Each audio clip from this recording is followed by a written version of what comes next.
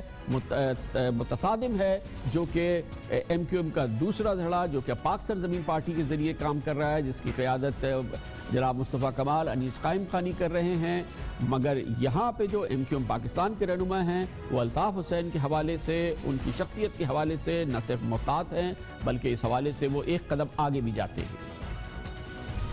قائد تحریک الطاف بھائی نے بھی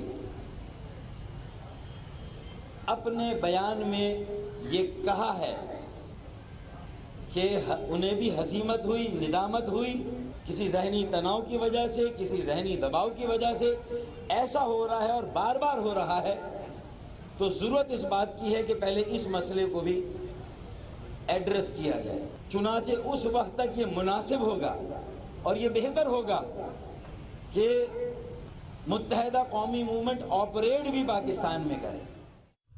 الطاف بھائی کے جو نظریات تھے, اگر ان کا نظریہ مہاجر عوام اور شہری سندھ کی فلاح تھا اس کو پہ کام کر رہے ہیں. اگر ان کا فلسفہ حقیقت پسندی اور عملیت پسندی تھا ہم اس پر کام کر رہے ہیں اور اپنے لوگوں کے درمیان اے آر وائی پہ حملے پہ آرٹیکل 6 اور پی ٹی وی پہ حملے پر کہو کہ چھوڑو چھوڑو, الطاف حسین پہ کہو آرٹیکل 6 اور محمود اچکزئی پہ کہو کہ چھوڑو چھوڑو. جب اگر کبھی مجھے الطاف بھائی کو برا بھلا کہنا پڑا تو اس سے بہتر یہ ہوگا کہ میں سیاست چھوڑ دوں. حالات کے تبدیل ہونے سے صحیح صورتحال سامنے آ جائے گی. جبر کا دور بھی گزر جانا ہے اور میں سمجھتا ہوں کہ آج کا کراؤڈ بھی بتا رہا ہے اور ہمارا بھی یہ وعدہ ہے کہ نہ تنظیم کو تقسیم ہونے دیں گے نہ مینڈیٹ کو تقسیم ہونے. جبر کے ذریعے کوئی محبت ختم نہیں کی جا سکتی. یہ حالات فیصلہ کریں گے اور حالات فیصلہ کر رہے ہیں. یہ ہے وہ صورتحال جس پر ہم مزید آج تبصرہ کریں گے کہ کیا واقعی ایم کیو ایم پاکستان وہ گوشہ بن گئی ہے ایم کیو ایم لنڈن کے لیے اور الطاف حسین کے اب بھی جو پاکستان میں فالوورز موجود ہیں ان کے لیے ایک چھتری کا کام کر رہی ہے ایم کیو ایم پاکستان یا نہیں. اس پر ہم بات کریں گے اور اس کے لیے ہمارے ساتھ موجود ہے جناب Raoof Siddiqui, M Q M Pakistan سے منسلک انتہائی متحرک شخصیت ہیں اور اس سے پہلے متحدہ قومی موومنٹ پاکستان کے انتہائی کلیدی شخصیت تھے اور ان کی ایک پہچان الطاف حسین سے زبردست عقیدت تھی. بہت شکریہ جناب رؤوف صدیقی صاحب, آپ نے ہمیں جوائن کیا ہے. تاثر اب بھی یہی ہے کہ 23 اگست کو جو فاروق ستار صاحب نے بات کی تھی کہ ابھی فی الحال اس معاملے کو چھوڑیں اور اب ایم کیو ایم پاکستان سے آپریٹ کیا جائے اور اس چھتری کے تلے وہ تمام لوگ جو کہ اب بھی الطاف حسین کی ذات سے منسلک ہیں. یہ تو ہم نہیں کہہ سکتے کہ پورا کراچی ختم ہو گیا، زیرو ہو گیا. وہ اب سب اس جگہ پہ اکٹھے ہو گئے ہیں اور یہ ایک وقتی اسپیس ہے جو پرووائڈ کی گئی ہے اور حالات کی تبدیلی کے بعد یہ حالات شاید بدل جائیں. کیا یہ تاثر صحیح ہے؟ جیسے میں تاثر کی بات کر رہا ہوں. ہاں، اگر یہ تاثر ہے، اور جیسے آپ نے گفتگو میں فرمایا کافی چیزیں جو میں سن رہا تھا کہ یہ ایک تاثر ہے اور ایک پرسپشن ہے، اور یہ کہ دونوں ایک جگہ پر ہیں، ایم کیو ایم لندن یا ایم کیو ایم پاکستان. تو میں اس کو بڑا واضح طور پہ آپ کو یہ بتاتا ہوں کہ یہ قطعی طور پر ایک جگہ نہیں ہے. اس کی وجہ ہے، لاجیکل ہے، مطلب اس میں کوئی ایزمپشن سے بات نہیں کرتا، نہ میں کوئی نجومی ہوں، نہ نعوذ باللہ مجھ پر الہام کی کیفیت آتی ہے. کل کیا ہوگا، آسمان گر پڑے گا تو میں کیا کروں. لیکن آج کی حقیقت یہ ہے، اور 22 تاریخ کی حقیقت یہ ہے کہ یہ یہاں کی جو تمام لیڈرشپ تھی، جیسے آپ نے فرمایا ہے کہ فاروق ستار نے یہ فیصلہ کیا، یہ ڈاکٹر فاروق ستار کا اکیلا فیصلہ نہیں تھا. یہ پوری لیڈرشپ جو، میں تو خیر جیل میں تھا، مجھے تو دوسرے دن پتہ چلا تھا، یہ پوری لیڈرشپ کا فیصلہ تھا. پھر سارے ایم پی اے، ایم این اے جو منتخب نمائندے تھے، یہ کریم ہے نا، یہی پارٹی چلاتی ہے نا. جس طرح بھی ہو دنیا میں ایسے ہی ہوتا ہے، ان سے ہٹ کر کوئی نمائندگی نہیں ہوتی کہ عوام نے ووٹ ڈالا. تو بحث آ کے رک گئی اس بات کے اوپر کہ مینڈیٹ کس کا تھا. اب اس مینڈیٹ کے اوپر ڈاکٹر فاروق ستار بھی کھاگا کی قسمیں بتا رہے ہیں، فیصلے بھی کر کے بتا رہے ہیں. دوسری بات ہے کہ قانونی طور پہ، آئینی طور پہ الیکشن کمیشن سے پوچھے تو وہ یہ بتائیں گے کہ ڈاکٹر فاروق ستار جو ہے ان کے دستخط سے یہ پوری پارٹی چلتی ہے. تو پھر اسی طرح ہونا چاہیے، اس میں ایکسیپشنز کی ضرورت نہیں ہے. اب مثال کے طور پہ جو نعرے لگ رہے ہیں، کیا مطلب ہے؟ جیسے آپ نے فرمایا کہ پاک سرزمین پارٹی کی جو لیڈرشپ ہے، میں تو خیر اب میری ذاتی رائے لیں گے تو میں ان سے بھی پوچھیے گا کہ میں پارٹی کے اندر جب ساری پارٹی انٹیکٹ تھی، میں اس بات کے تو اس زمانے میں بھی خلاف تھا کہ بدتمیزی، بد تہذیبی یہ ہمارا شعار نہیں ہے. ہم مخالفت میں بہت اچھے الفاظ استعمال کر سکتے ہیں، اور میرے خیال میں آپ کے ساتھ کافی انٹریکشن رہا انٹرویوز میں، آپ نے کبھی نہیں دیکھا ہوگا کہ میں نے بدترین مخالف کو بھی کوئی بات کی. تو میں اس چیز کو نہیں پسند کرتا. اختلاف جو نظر آنا چاہیے وہ یہ نہیں. میرا کہنے کا مطلب یہ ہے کہ یہ بالکل درست ہے کہ آپ بد زبانی نہیں کر رہے، بد کلامی نہیں کر رہے، آپ الطاف حسین صاحب کے بارے میں کوئی بہت نیگیٹو بات نہیں کر رہے، لیکن اس کا یہ مطلب نہیں ہے کہ ان کی جو حیثیت ہے اس فلسفے کی یا اس جماعت کے بانی یا اس کے قائد کی حیثیت سے آپ اس کی بھی نفی نہیں کر رہے. اچھا، اس کی ضرورت نہیں ہے. دیکھیں، یا تو ضرورت ہو کہ اس وقت یہ ضرورت ہو، کیونکہ دیکھیں تعصب نہیں بلکہ حقیقت یہ ہے کہ جو ریزرویشن ہے، یہ جو لندن میں موجود قیادت ہے دوسری ایم کیو ایم کی، اس کے حوالے سے شدید اور بھرپور تحفظ ہے. لیکن الطاف حسین کی ذات کے حوالے سے، ان کی شخصیت کے حوالے سے، ان کے کردار اور پوزیشن کے حوالے سے لگتا نہیں ہے کہ کوئی بہت زیادہ پرابلم ہے. اسی لیے فیصل سبزواری کو کہنا پڑا کہ ان کے خلاف مجھے بات کرنی پڑی تو میں سیاست چھوڑ دوں گا. دیکھیے، ایک بات یہ ہے کہ اگر انہوں نے یہ بات کہی، پہلی بات تو یہ ہے، ابھی آپ نے سنی نا؟ میں نے سنی. دیکھیے، بات یہ ہے کہ ہر دوسرے دن ایک خبر سوشل میڈیا پہ چلتی ہے، تصویریں لگائی جاتی ہیں اور اس میں گالی گلوچ ہوتی ہے. دنیا میں کون ہے جو گالی گلوچ کو پسند کرتا ہے؟ میں اب ذرا سا، میں آپ کے بڑی تعداد ہے دیکھنے والوں کی، اگر آپ کہیں تو میں ایک اچھی سی بات گوش گزار کر دوں تاکہ کچھ لوگوں کے دل کا درد ہلکا ہو، اور یہ میں پوری دیانتداری کے ساتھ. دیکھیے، مجھے ایک صاحب تھے یہاں پہ، بہت بڑے جرنلسٹ تھے، وہ آ کے میرے پاس بیٹھے اور وہ گالیاں والیاں دے رہے تھے. تو آخر میں انہوں کہنے لگے، میں ہنسنے لگا. یہ اس وقت کی بات ہے کہ جب میں اس صوبے کا طاقتور ترین وزیر داخلہ، 1.25 لاکھ پولیس اور 35,000 رینجرز، انہوں نے مجھے باہر سے گالیاں دینے شروع کی. ایک گالی، دو گالی، چوتھی گالی کے اوپر آفس میں بیٹھ کے وہ مجھ سے کہنے لگے کہ مسٹر صدیقی، تم یہ بتاؤ کہ تم بے غیرت ہو یا تمہارے ماں باپ بے غیرت ہیں؟ میں نے کہا کیوں؟ انہوں نے فرمایا کہ میں گالیاں دے رہا ہوں تو وہ ہنس رہا ہے. میں نے کہا میں تمہیں اس کے ریزن بتاتا ہوں. میں نے کہا میرے پروفٹ محمد صلی اللہ علیہ وسلم مسجد نبوی میں کھڑے تھے، ایک صحابی آئے، انہوں نے کہا یا رسول اللہ مجھے فلاں نے گالی دی ہے. تو آپ صلی اللہ علیہ وسلم نے فرمایا کہ گالی والی برائی اگر تجھ میں ہے تو گالی تجھے لگ گئی، ورنہ دینے والے کو لگے گی. لہذا جتنوں کو بھی کبھی بھی کہیں گالی، اور آپ کے جو سننے والے ہیں آپس میں بھی کوئی کسی کو گالی دے تو ایسے ہی ہنس دینا کیونکہ اگر تمہیں برائی نہ. اچھا رؤف صاحب یہ بتائیے گا، کیونکہ ظاہر ہے ہمارے پاس انگنت ٹائم نہیں ہوتا، الطاف حسین صاحب کی پوزیشن کیا ہے اس وقت، کیا ہے ان کی حیثیت کیا ہے؟ میں کیا بتاؤں، بات یہ ہے کہ MQM پاکستان ہے، یہاں پاکستان کی رابطہ کمیٹی کام کر رہی ہے، یہاں پر وہ فیصلے کر رہے ہیں.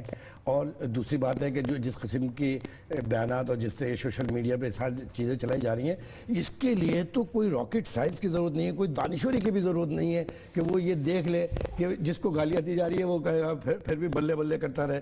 ایسا دنیا میں ہوتا نہیں ہے کہ گالیاں آ رہی ہوں، سب کو گالیاں ہوں، اور وہ اگر اپنے احترام کی وجہ سے خاموش ہو جائیں یا کسی کی وجہ سے خاموش ہو جائیں. ابھی آپ آن ایئر مجھے گالی دے دیجئے تو میں آپ کا احترام میں چھپ ہو جاؤں گا. تو اس وقت آپ لوگوں کی کیا ان کے حوالے سے کیا پوزیشن ہے؟ کیونکہ یہ بار بار بات آ رہی ہے آپ کے یہاں لوگ نعرے لگانے لگتے ہیں، ان کے کوئی ان کا گانا گانے لگا ہے، کوئی ان کے لیے کہنے لگا کہ جبر سے ہماری محبت کو ختم نہیں کیا جا سکتا.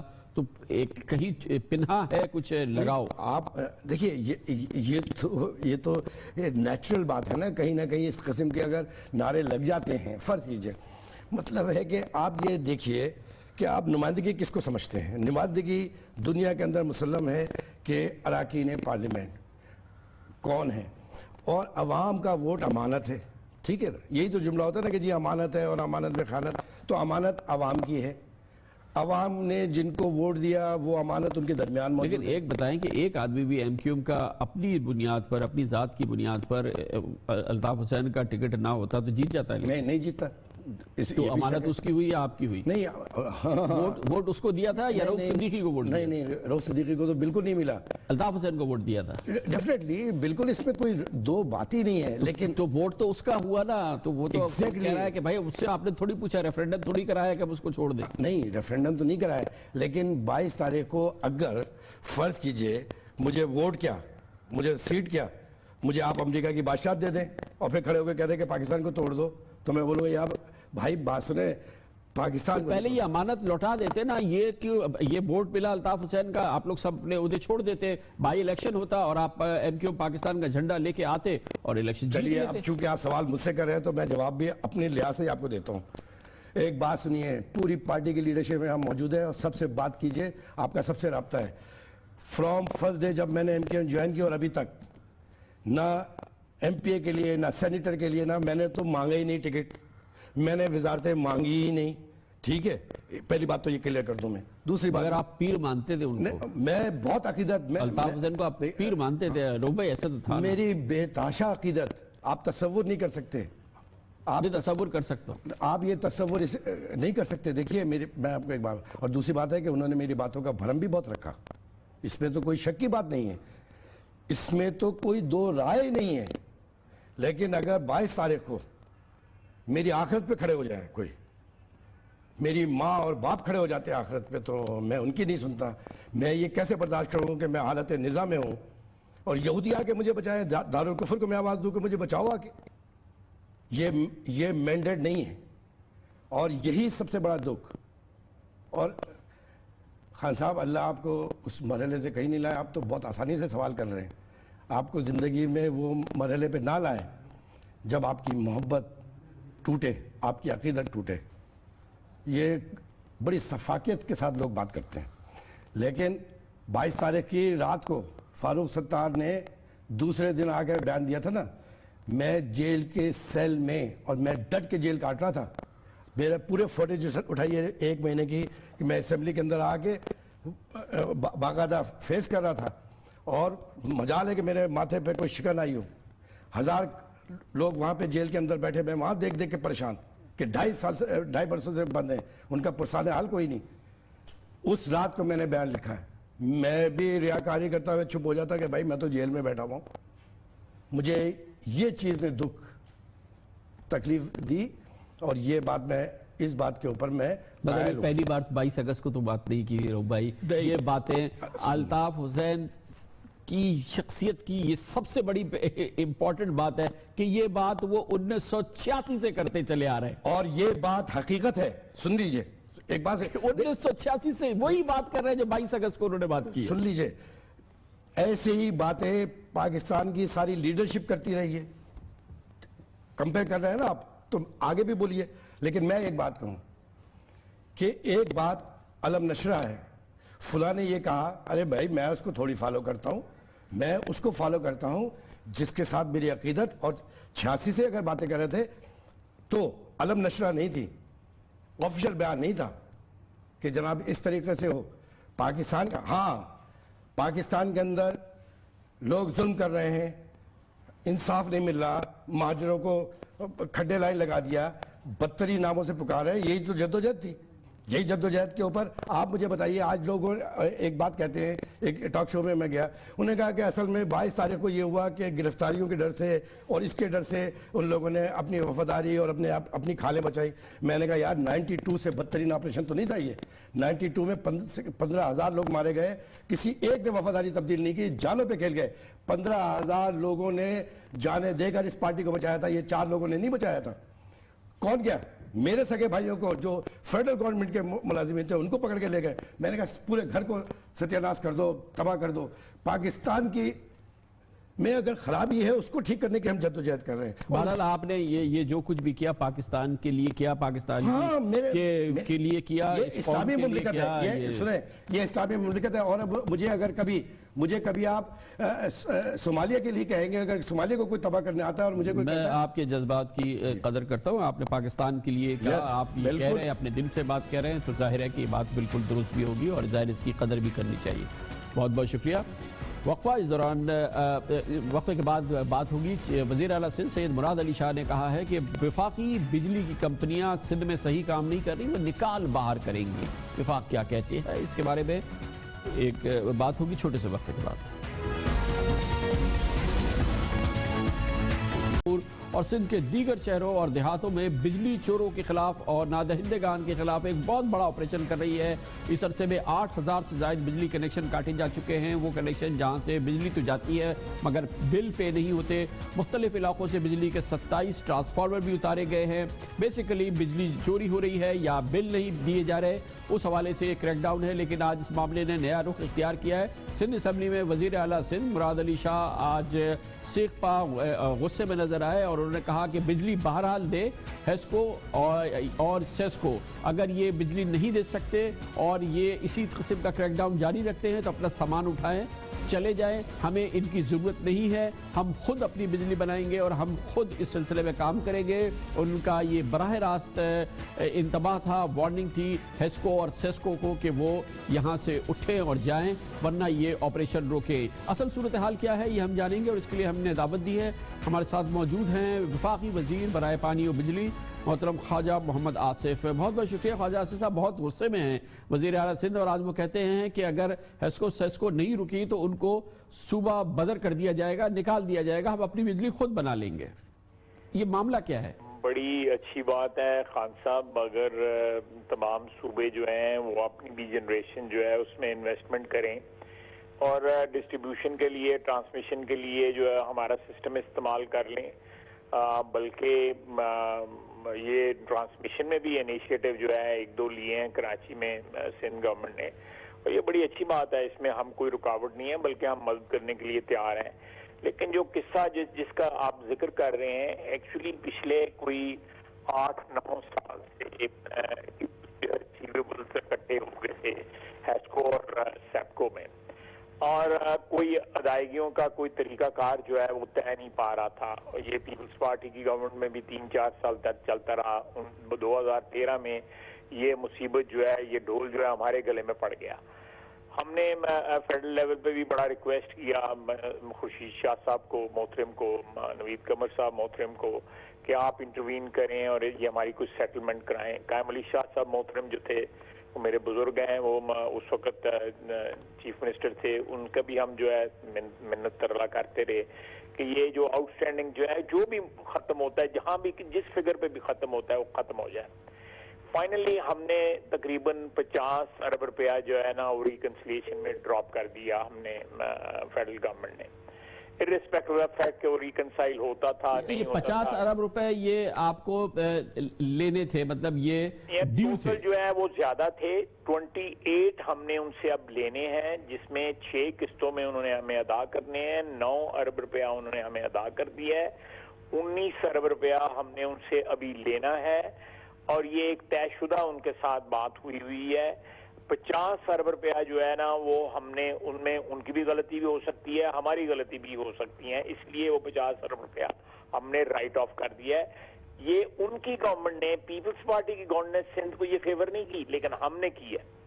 ہم نے معاملہ فہمی سے کام لیا، معاملہ ختم کر کے، اور اس میں مراد علی شاہ صاحب نے بھی کوآپریٹ کیا. There was a willingness on both parts.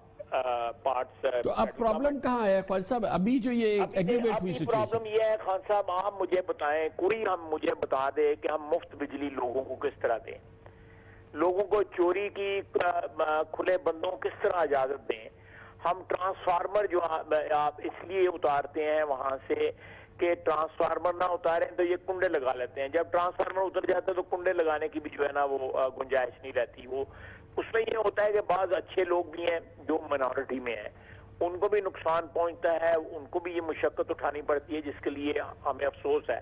لیکن جہاں پہ میجورٹی جو ہے وہ بل نہ ادا کرتی ہو، 60-70% جو ہے ہماری ریکوری نہ ہو رہی ہو، تو then we have to resort to these methods. اور ہمیں کوئی شوق نہیں ہے وہ بل دے، ہماری بجلی بکے، ہمیں ریونیو انکریز ہو، ہمیں تو خوشی ہوگی. اور سندھ گورنمنٹ کے ساتھ ہمارے معاملات بڑے اچھے چل رہے ہیں. مراد علی شاہ صاحب نے جو بھی آج کہا ہے، ہو سکتا ہے کوئی پولیٹیکل پریشر ہو یا ویسے پریشر ہو، وہاں پہ لوڈ شیڈنگ ہوتی ہے. لوڈ شیڈنگ جو ہے پنجاب کے بہت سے دیہی علاقوں میں جہاں پہ ٹیوب ویل وغیرہ پے نہیں کرتے، وہاں بھی ہم لوڈ شیڈنگ کرتے ہیں. ہم کے پی کے میں بھی کرتے ہیں، بلوچستان میں بھی کرتے ہیں. یہ کسی ایک صوبے کے تک محدود نہیں ہے بجلی کی چوری. بجلی کی چوری کہیں زیادہ ہوتی ہے، کہیں کم ہوتی ہے، لیکن تمام صوبوں میں ہو رہی ہے، بالکل ہو رہی ہے. اس میں کوئی سندھ جو ہے وہ ہم کو سنگل آؤٹ نہیں کر رہے. لیکن سیپکو اور ہیسکو لاسز میں جا رہا ہے. وہ لاسز میں جب جاتا ہے تو یہ کنزمپشن جو ہے، جو بجلی کی کنزمپشن جس کی پیمنٹ نہ ہوتی ہو، وہ الٹیمیٹلی جو لوگ پیمنٹ کر رہے ہوتے ہیں ان پہ یہ بوجھ پڑ جاتا ہے، عوام پہ بوجھ پڑ جاتا ہے. ہمارا ڈیفیسٹ جو ہے الٹیمیٹلی کسی نے تو پے کرنا ہے نا. تو چوروں کی سرپرستی جو ہے نا وہ کم از کم ہم نہیں کر سکتے، بجلی چوروں کی سرپرستی. بہت بہت شکریہ جناب خواجہ محمد آصف، موقف دے رہے تھے. وفاقی وزارت پانی و بجلی کا سید مراد علی شاہ نے کہا کہ ہیسکو سیسکو سندھ سے جائیں ورنہ بجلی سپلائی کریں. اس کے ساتھ ہی ہمارے آج کے پروگرام کا اختتام ہوتا ہے. کل آپ سے پھر ملاقات ہوگی. کل تک کے لیے کامران خان کو اجازت. اللہ حافظ ناصر.